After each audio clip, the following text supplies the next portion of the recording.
out for the next couple days.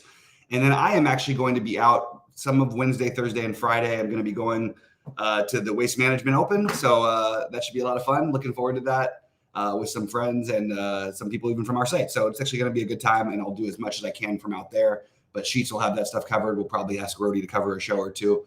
But yeah, a little bit of a staggered week leading into, what are we, a couple weeks from the All-Star break.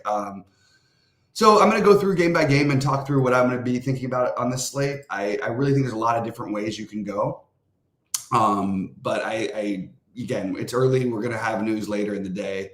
I'm going to take little notes along with what I do. But again, it's all going to be very, very different this afternoon. I will be live at 6 Eastern, and we'll finalize my thoughts there, as well as being in the Discord premium and posting my exposures, et cetera, over there. So Luka, obviously a big question mark of the day. I assume as of right now, I'm just going to take a look. Like, I think he's going to play if I had to guess.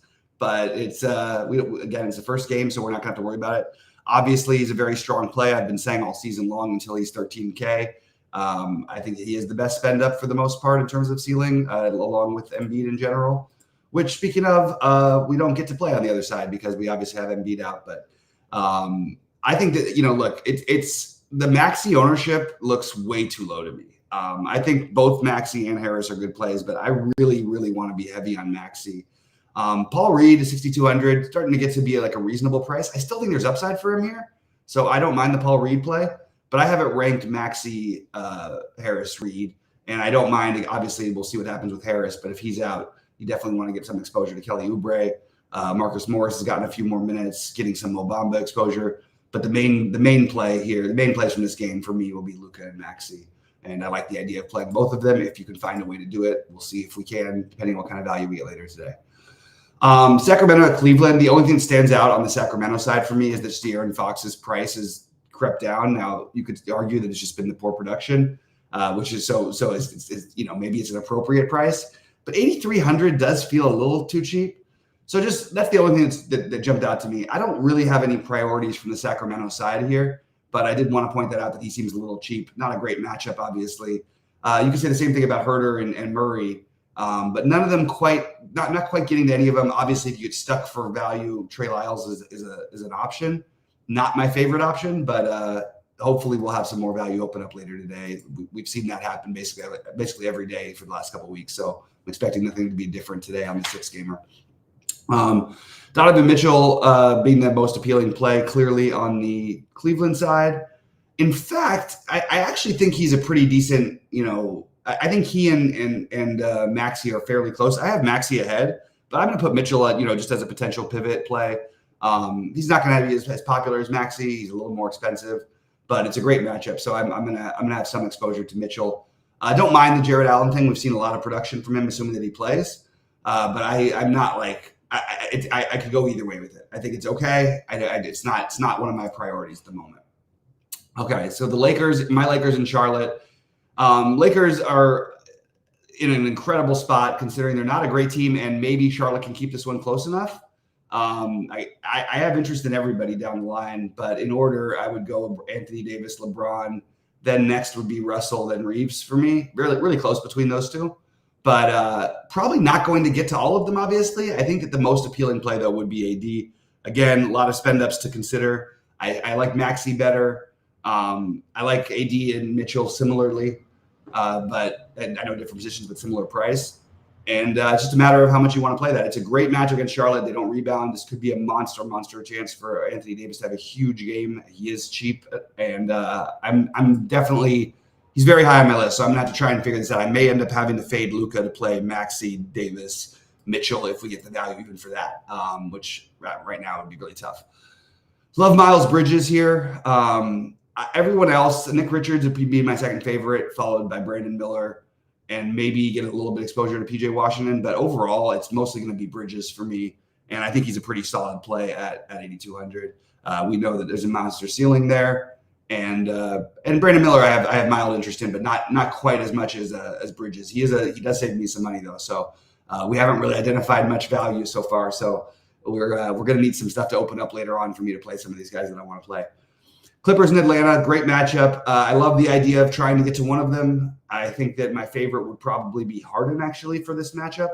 So I think this is again, I like the other spend ups better, but this is just barely a notch beneath. And obviously, if Paul George is out, it becomes almost like a priority to play all these guys. It becomes more than a priority. I think you're playing both Harden and Kawhi if George is out. Assuming that George plays, I do think Harden is interesting. I think Paul George is a little bit interesting. It's just such a good matchup. And I actually could see Plumlee having a good game here. So I'm going to put Plumlee as my first piece of value that I at least, open to. I have Trey Lyles here also, but hoping for some better stuff than either of these guys. But I do think that they're definitely both viable. On the Atlanta side, against the Clippers, Okongwu is definitely getting the love, the ownership. With no Capella, I don't really know what the argument is not to play him. Feels like the easiest, place to start your lineups. I think you're just playing Okongwu today and letting it be that. If you wanted to take a shot with Bruno Fernando, okay. Not my favorite thing in the world to do, but again, we don't have value. So I guess you could say Okongwu or Fernando, but I am going to be much more on the Okongwu side tonight, unless we really just don't have any other value open up. But even then, I just feel like you're giving up somewhere around 30 almost all the time here to Okongwu. So definitely interested. Not really getting to Trey and DeJounte at the moment. I'm open to it. Same with Jalen Johnson. It's not a great matchup, but everybody looks just okay. If something happened with Sadiq Bey and DeAndre Hunter where they're out, Bogdanovich and Jalen Johnson would move up the list for me along with DeJounte Murray. So I would have a little bit of interest if Bey and Hunter are out. All right, moving over to Golden State and Brooklyn.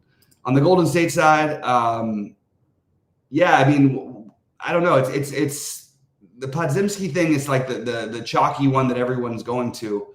But are we really sure that it's going to benefit him the way that we're projecting? Again, it's a long shot play, but I think Moses Moody taking a random stab there is kind of interesting. I think we've seen him play himself into more minutes at times when they're down bodies. I don't love it. It's just something I wanted to throw out there and think about. So Podziemski at chalk, it's fine. I don't love anything here, to be honest, from Golden State right now. I may change my mind later today, but I'm not overly in love with this Podziemski chalk. Even though, again, like I said, it's totally fine. Just feels like at the ownership he's going to be. Is the ceiling high enough? I think it's totally fine. I just think that it's not like my favorite thing in the world to do. So I'm going to hold off on putting him as a core play for the moment. Moving over to the Brooklyn side, Lonnie Walker has looked great lately. It feels a little fishy at times to play him. But I kind of think you need to do something with this Brooklyn stuff. Ben Simmons is back out again, and we have Dorian Finney-Smith out. The problem is that everything sort of gets spread out between Royce O'Neal, DSJ, and so I don't know what I'm going to end up doing with Brooklyn, but I do have a big note of okay, I'm probably going to end up playing somebody from Brooklyn. I don't know if it's going to be Dinwiddie, Cam Thomas, Cam Johnson, Lonnie Walker, but I do think you're going to have to get some exposure here. And I just don't want to end up playing three of these guys right now. I think playing two is more where I'd like to be than three. So maybe, I guess right now, if I had to pick the two, probably be Cam Thomas and Lonnie Walker. I think you could throw Cam Johnson in there and be totally fine. You could also throw Royce O'Neal instead of Cam Johnson. I don't think I would play those two together. But again, they're all so cheap in Brooklyn, and it's a good matchup. So I think that it's okay. I just don't know who I quite want to make for sure my priority. I think right now I just have to sort of make it Lonnie Walker and move on. But I'm going to see what I think later today, because that's going to be an important spot to get right. Toronto, without knowing for sure about Barrett and Podol today, very, very uninterested if those guys do play.